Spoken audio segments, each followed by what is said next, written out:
Now, we're going to be talking about the by-elections in a bit of detail in a bit, but before we go into that, I wanted to play a video of an interview that happened on the BBC on Friday, and I'm just going to play that, and then I'm going to speak to hopefully David Williams, who was interviewed by the BBC. You mentioned Jeremy Corbyn, and you say that he gave a huge boost to the Labour Party. Why bring him into this? Because he's being vilified.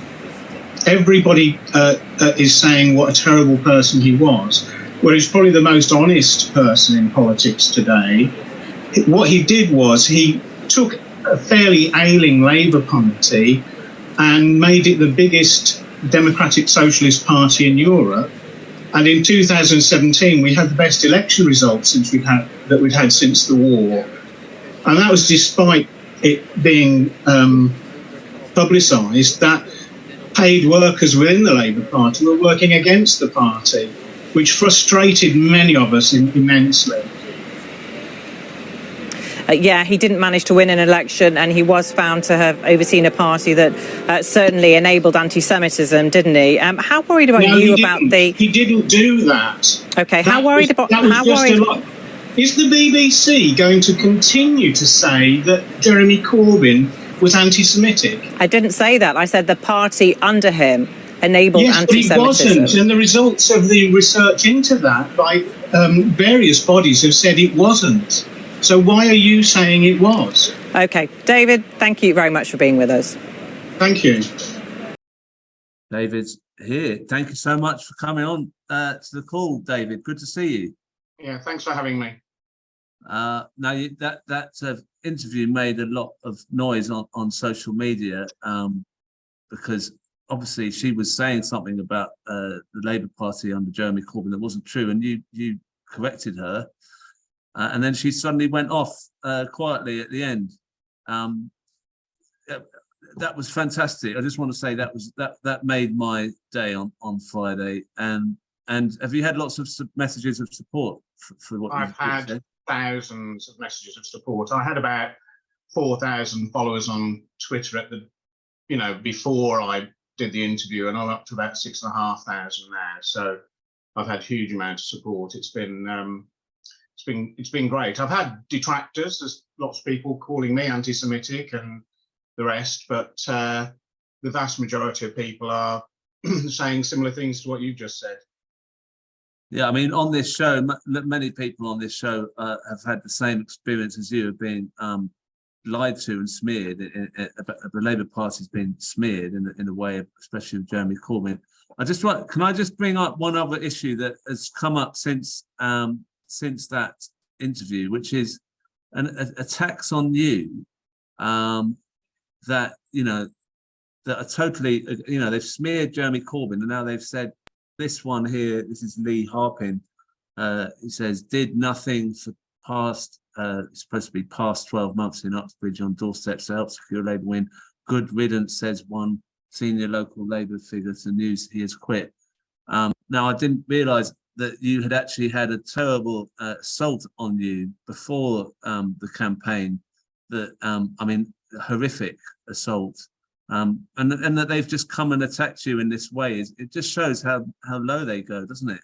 Yeah, a couple of years ago, I was attacked at my front door, and you can see this eye is a bit funny. I basically lost that eye in the attack, and the attacker tried to strangle me, and it went to the Old Bailey eventually, and he wasn't found guilty because he pleaded guilty, and he's now in a psychiatric hospital. But yeah, it meant that I just can't go door knocking. To go to somebody else's front door as a stranger and knock on it, I just can't do. So.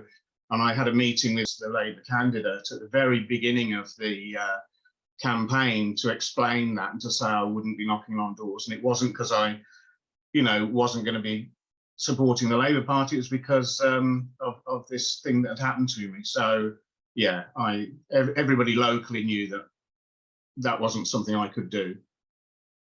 Yeah, well, I think that's appalling, the way that you've been treated on that. And you know, as I say, you really made my day with that interview on BBC. And I just wanted to bring in Jeremy Corbyn to say a message for you, maybe. Jeremy? David, thank you very much for what you said. Well done on your assertion in that interview. And I'm really sorry for the horrible ordeal you've been through. And one of the sadnesses to me in our movement is often the refusal to have basic empathy with people in the personal stress and crisis they're going through because of horrible things that have happened to them or because of other issues. And I think you're a wonderful example of a decent human being, a decent person, a decent socialist who's always done your best for everybody else to try and bring about that aspiration that will never leave us, of a society that cares for everybody and doesn't just reward those with the sharpest elbows. David, you're an absolute star. Thank you very, very much for what you said. I can't say anything. I'm stunned. Thank you, Jeremy. Thank you. Well, I thought because you made my day, I thought I'd try and help you make your Sunday. You made my Friday. Jeremy, you've made a lot of days already for me. Thanks. That was great. Thank you. Thank you.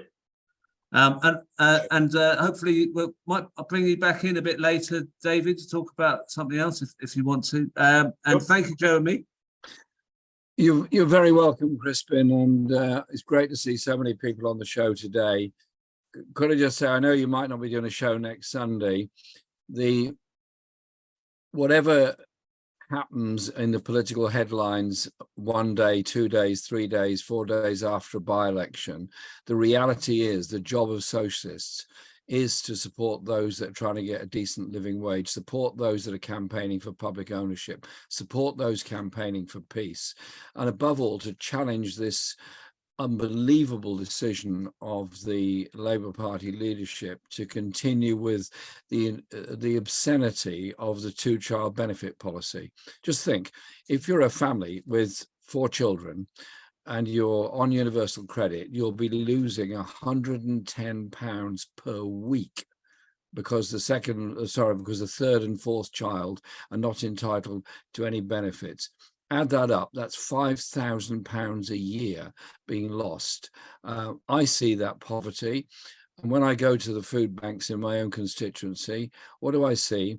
But sad parents with 3 or 4 children with them, just queuing up to get boxes of pasta and all the other things that we all try to provide.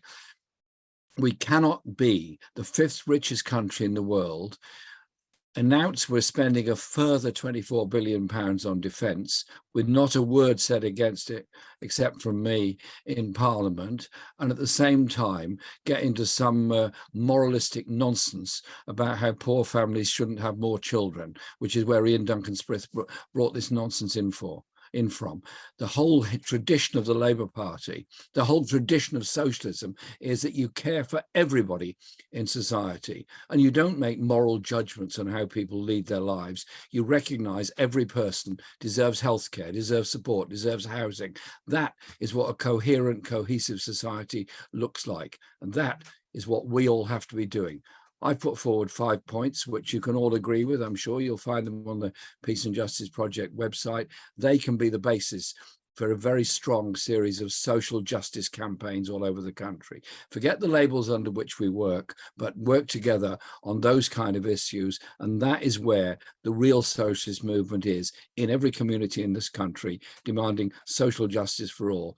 And on Thursday this week in my constituency, we're holding a public meeting in support of the right for asylum, to challenge the whole racist agenda around those poor, desperate people that try and get across the channel in boats, and so much else. If you don't speak up for truth, for social justice and humanity, then our silence gives consent to the obscenities that are going on in front of us. Thank you, Jeremy, and I'll speak to you soon. Cheers. Sorry, cut off. David, I'm just going to come back to you in a bit if you're still on the call. Thanks. Now, we've already spoken a bit in the newspaper review about the Labour MP who was elected in Selby, Keir Mather. So I was curious to hear what Michael Crick thought about the calibre of new Labour candidates. That Labour candidates could become MPs and could be part of a possible Labour government. But Michael Crick's come on the Zoom from the Lake District on a phone. Thank you, Michael. Now, I just wanted to talk to you, Michael, about there's a kind of controversy going on about the candidate that Labour selected in Selby, who's now an MP. His name's Keir Mather. This is something that happened earlier this morning on Sky. Just ask something a little bit earlier before you arrived, Jenny. We're having a discussion about the new Labour MP in Selby, and Johnny Mercer said we don't want Parliament to become like the in-betweeners. Johnny, that's a bit harsh. I think that's a bit off, actually. I mean, he's a young person, but he's not full of himself. He's somebody who's very considered, he's intelligent, he's done a great job, he's related really well to his now constituents in Selby, and it's their call, actually, who represents them, and that's not what they thought. They thought he was the right person to do the job. What did you mean by in-betweeners, Johnny? Because I think this synthetic outrage, identikit Labour politician is the opposite of what people like me came into politics for, right? I became an MP because I thoroughly disliked that sort of representation and that kind of fictional, outrage all the time about the Conservatives. I think that, this guy, he's been at Oxford University more than he's had a job, right? So if you can really apply that to the empathy required to understand what it's really like in this country at the moment, in terms of the cost of living, in terms of all these experiences of the people he's trying to represent. Personally, I don't think that is conducive to good electoral representation, and I'm more than entitled to have that view. Well, I mean, as you can see from there, it's quite weird to see a Conservative saying that a Labour MP is out of touch. Now, as someone who's not, from, I suppose you call the left of the Labour Party, we're not particularly keen on anyone that Keir Starmer's put forward. However, I'm wondering, as someone, you're not on the left, do you think that Labour selecting people who are just nodding along with whatever Keir Starmer says, this is a weakness that will be exposed more and more as we go up to the general election? I don't think it will be exposed before the general election. I think it'll be exposed after the general election. And you're right. I mean, on this, you and I are at one, I think. There are too many similar candidates. The left have been purged. There's only about 3 candidates you could say are on the left. There's hardly anybody you could say is proper working class. In other words, somebody who themselves have done a manual job or a low-paid job. Trade unionists, people with a trade union background, that seems to be another reason for purging people. There's hardly any candidates that you can say are that. And the ones that are middle class, professional, university educated. There's a total lack of variety. Now, having said that, I am a great believer that a party not only needs to be pluralistic, but it also needs to choose the best and the brightest, to use the phrase said of, I think Kennedy himself said it about 1960, when he was trying to get all the best people in America to come and work for him in the White House. And, this country, the world, faces appalling dilemmas right now. The next 100 years in politics, world politics, British politics, huge decisions are going to have to be made. It requires the greatest leadership. And so I just hope that the best people, the brightest people, the cleverest people, the best educated people go into politics and public service. That's not to the exclusion of people who aren't quite as bright and who aren't quite the best. But, a lot of our greatest politicians do get elected to Parliament at a very young age because their abilities show at a young age. Tony Benn was elected at 25, I think. Winston Churchill, again at 25. Gladstone, Roy Jenkins, Charlie Kennedy. You might disagree with some of their politics, but these are towering figures in our political history. And because they have more abilities than the average person, those abilities show themselves early on. Now, the Mercer argument about, okay, no experience of life, there's, he's got a point there, I think. But, if you're an MP doing a constituency surgery every fortnight or how often you do it, and you have to deal for 2, 3, 4 hours with the constituency cases that come before you, you quickly get an experience of life that is certainly way beyond anything I've got at the age of 65, not 25, and probably beyond what you've got. So MPs good MPs are immersed in the problems of real life. And so I think Mr. Mather will pick it up. And I wish him well. I love it when young people excel and succeed. And, he's succeeded in 25 years in a way that I've failed in 65. So good luck to him. Well, I'm joined by Ben Sellers. How you doing, Ben? Hi, I'm good, yeah. All right, thanks for coming on. I mean, this guy, Keir Mather, there's a lot on social media about him. And the fact he's young isn't the main issue, though. It's more about the fact that says almost everything that he's supposed to say by Starmer. He's not critical. I mean, what do you think? Like, do you think a Labour government with loads of these nodding dogs would be a disaster? Yeah, I think one of the things that has been missed, actually, it's been the only journalist really who has done any kind of work on this is Michael Crick, and I've not been a massive fan of his in the past, I have to admit.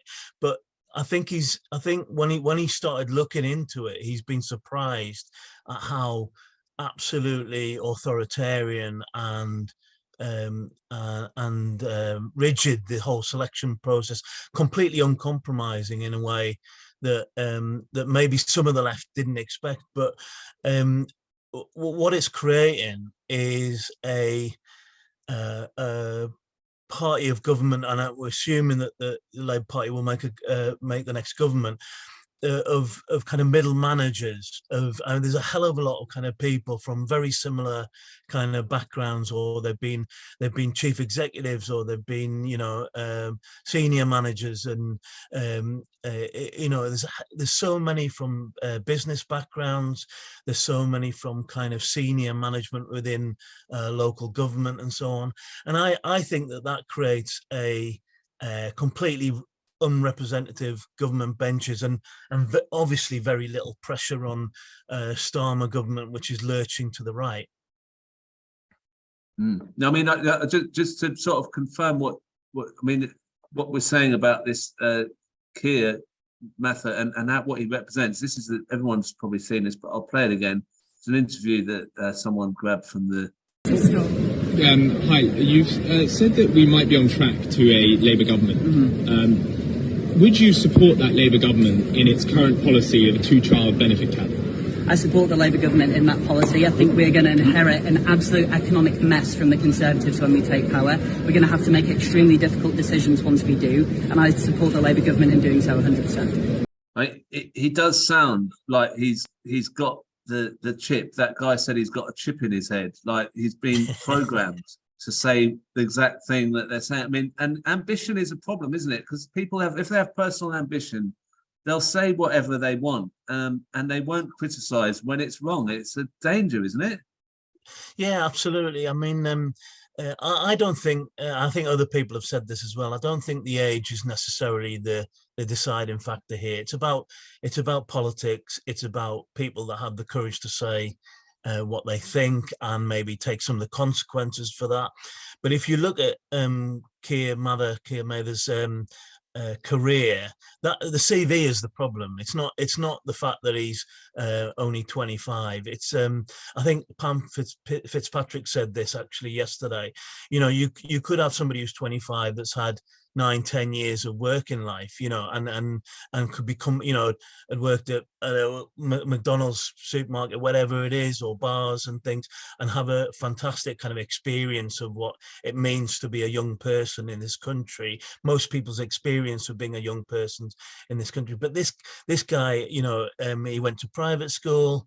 He then went on to Oxford, which doesn't necessarily mean that doesn't necessarily imply a particular type of politics, but it certainly would hone somebody's, if they're already kind of going towards careerist kind of establishment politics, it will certainly refine that for you. And then he went on to do, I think, an MA that was designed for people that were looking for public office. So from a very early age, he's decided that this is what he wants to do. And as you say, Andrew, that kind of commitment to your own personal career advancement will allow you, will make you do anything to get there, you know. And I've had people say to me before, you know, even within the Corbyn kind of project that I was heavily involved with, I've had people saying, oh, you know, yeah, they're going to be PM, you know, one day and that always worries me, because, you know, you have to be able to say, right, you have to be able to sacrifice those personal ambitions for your politics, and it's the politics at the end of the day that matter. You know, there's a kind of fetishization of young people sometimes in politics, because, you know, people like the idea of young, and why wouldn't you like the idea of young people being really enthusiastic about politics? But at the end of the day, it's not about your age, it's about what you do with that, what you say and what you do. Exactly. Well, look, you mentioned Pamela Fitzpatrick, and I was going to bring Pamela on because there was another issue I would like you both to talk about. How are you doing, Pamela? I'm good, thanks. And it's sunny here, Crispin, so I'm lucky. It was pouring. Oh, okay, show off. Right, now look, we've got this issue here. I found this one was an interesting one. I'll just see what you think about this, both of you. Pamela, I know you've spoken on this. This Cameron Archibald wrote a tweet. Want to know how things are in Labour for the Uxbridge by-election? Labour staffers have provided zero food or drink for activists in the main campaign room. And then someone called Hannah said, "You're there to canvass, not sit about and eat. Best committee rooms don't have chairs in them." And also, just to add to that, we had an NEC member, Luke Akehurst, coming in saying it's technically illegal to offer refreshments to campaigners, could be perceived as treating a form of bribery that was common in 19th century elections. Now, Pamela, is Labour's sort of pro-austerity, has it gone too far? I mean, is there any grounds for this not having any drink or food at all in a committee room because you might be treating or whatever? I mean, you must know the rules on that if you stood as a candidate. Well, no, we certainly provide tea and donuts and lots of other things to canvassers. The issue is about bribing voters. Now, this is never in a million years going to be seen as bribing voters, people who are coming out to support you. But what it reeks of is that attitude. And this is what is going to do them harm in the long term. The contempt for ordinary people who do the work day in, day out. And having David on today, I'm really pleased you did, because he just sums up so many of the heroes, the ordinary people that nobody knows about, who do all the work, who are really brave and fight back and argue. I mean, when do you see MPs talking like David did, you know, on the news? But no, there's no basis to it. But what really worried me is this man, Luke Akehurst, we're all kind of in horror of the lack of democracy, the lack of rules process, the kind of just ignoring laws with the disciplinary process. But no wonder when Luke Akehurst on the NEC is coming out with such ridiculous statements, honestly. It's the poor people of Uxbridge, if they've not been even given a cup of tea or a biscuit when they've been out all day canvassing. Yeah. What do you say about this, Ben? It is a ridiculous thing he said, isn't it?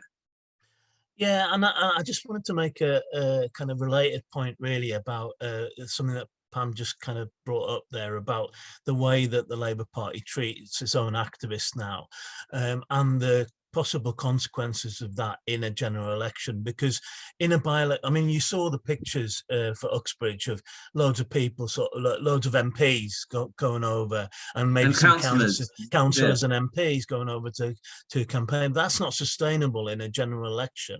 And I think that, like, I mean, obviously a lot of the Uxbridge talk about Uxbridge afterwards was about the environmental policies, ULEZ and so on.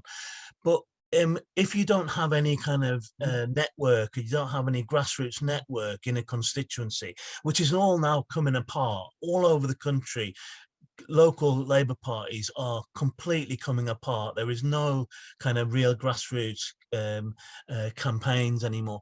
Then how do you kind of explain those things? How do you argue those things out on the doorstep? And MPs can't. Actually, MPs are really bad at doing stuff like that. So they're your worst canvassers. But the point is that, like, and also in terms of the Selby turnout, and we never talk about turnout, do we, really seriously on the news? You never have a real discussion about turnout.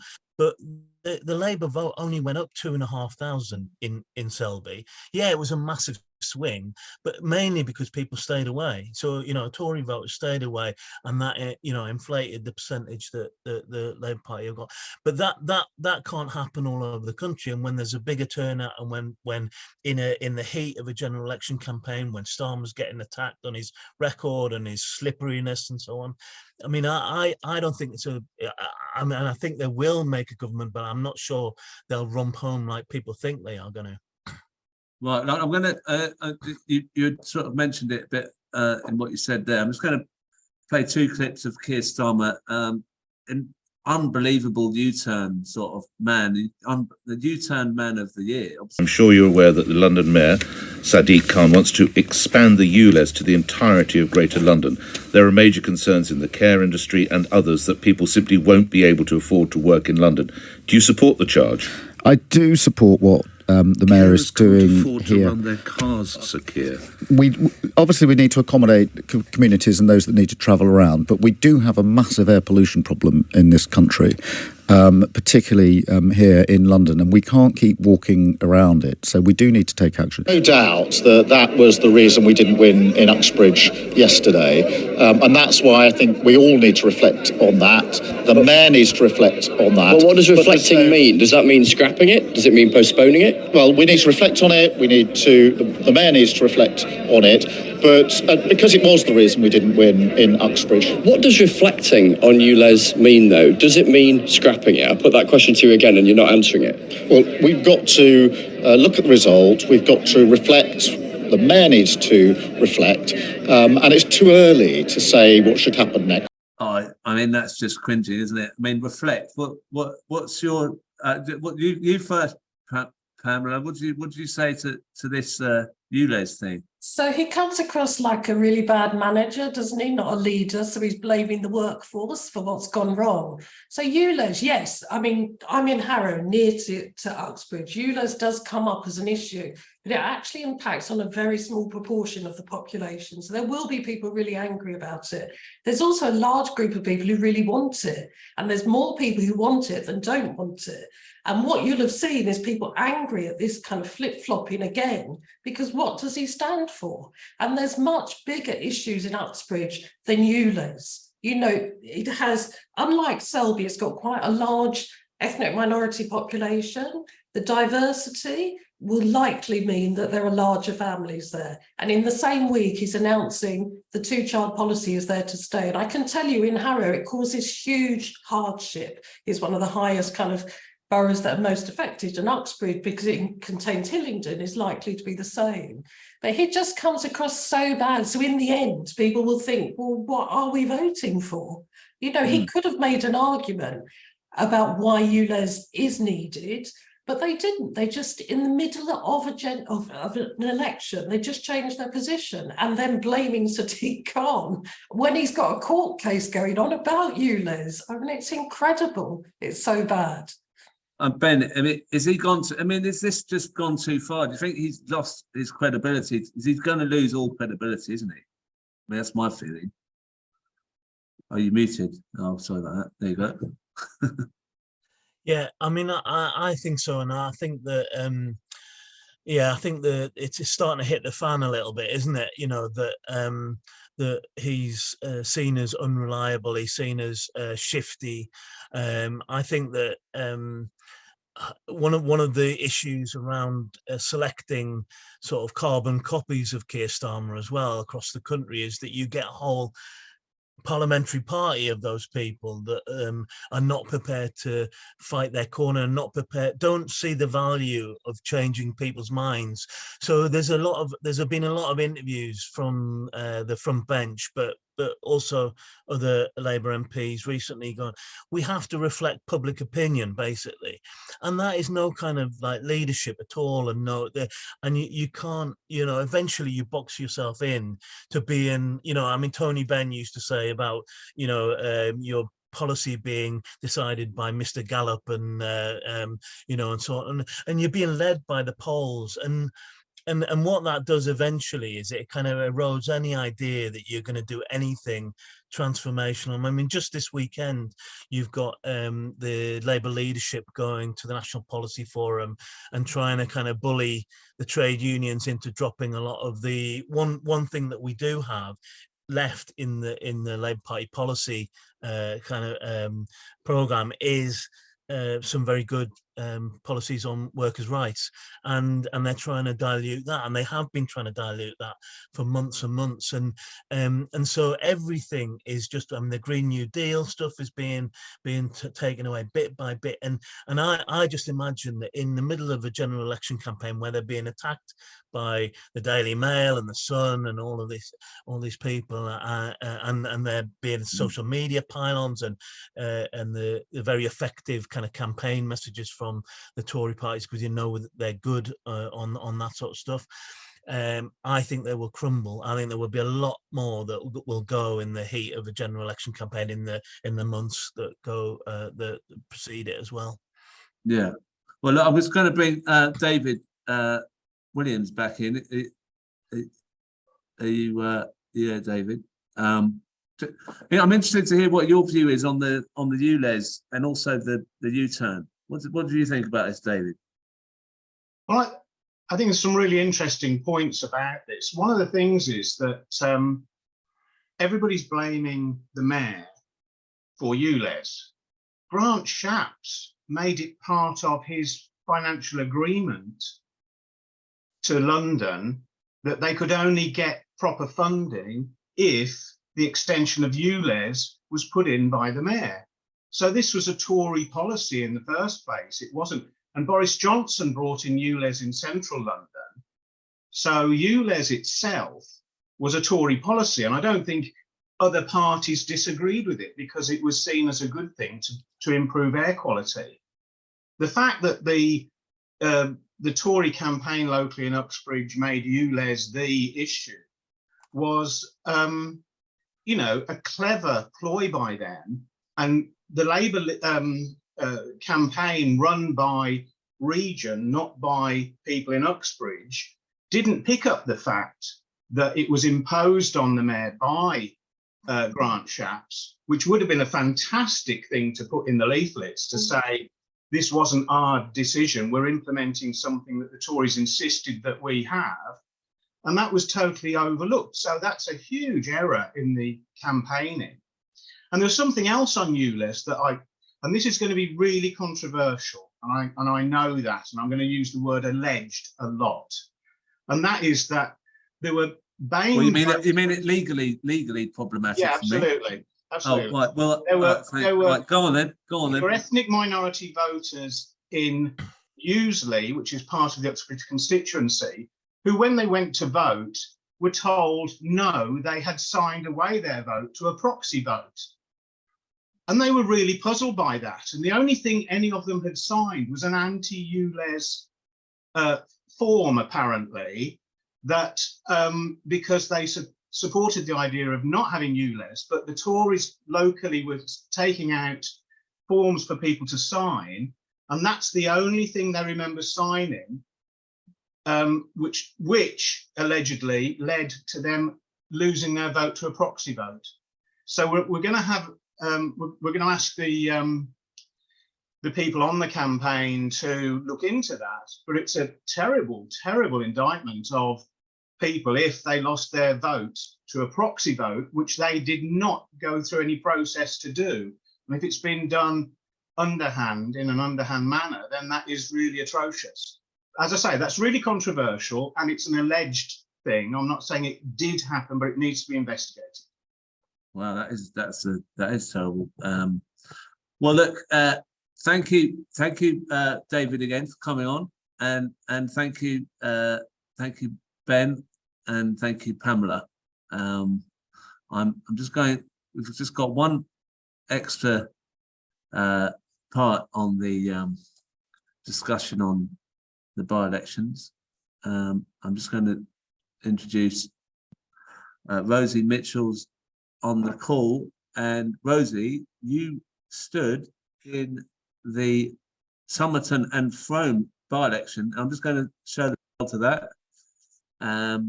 There you are, 1.6%, not too far off Labour, who totally slumped down to 2.6%. And you came from nowhere at all on socialist policies. And also, as we heard when you came on the show before, you only raised the funds to be put up as a candidate through a showing of the film Oh, Jeremy Corbyn, The Big Lie, and people contributing from watching it who were in the audience there. So can you tell us your experience of that campaign? Hi, thank you for having me on again. It was a whirlwind. It was intense. We had like less than 4 weeks from start to finish to even raise the funds to say put a flyer out. So everything was done very last minute. But it was amazing. I enjoyed it. No regrets. The response I had to the one hustings I was actually invited to out of the 3, despite messaging to ask to be invited, was just absolutely amazing. I've never had such a response to anything in my life. The people coming up to me saying, wow, where did you come from? Why didn't we know about you before? We love what you said. Everyone saying I'd won the hustings, people giving me 9 out of 10 rating, which was just amazing considering the public speaking element was the bit that I was most concerned about, but apparently not something I should have worried about at all. Wow. And how did you see the campaign as a whole in the constituency? I mean, what Labour's totally gone. I mean, the vote was 10, wasn't it like 10 went down to 10% of what it was in 2017? Yeah, so the local candidate who I campaigned for when I was in the Labour Party myself was deselected centrally, not told why, and they parachuted somebody in that they wanted. He didn't really run a campaign to actually get votes. He was very shifty when I met him. He didn't introduce himself.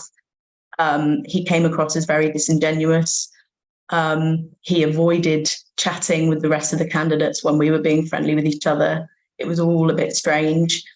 At the beginning of the vote count, it was looking really positive that I might get more votes than him, which is what we were really hoping for. But I think considering we had no budget, no kind of time to prepare, we didn't knock on a single door, we still managed to get over 600 votes, which I just think is a really great start. And that's really what we were hoping for, is something to start on for the next general election. And you'll be standing in the next general election? I hope so, yeah. Right, great. And you'll have more preparation and you've got the experience, and maybe you might be able to defeat the Labour candidate next time. Yeah, it's all to play for, because the boundaries are changing as well. So the constituency will be a completely different kettle of fish than it is now as well.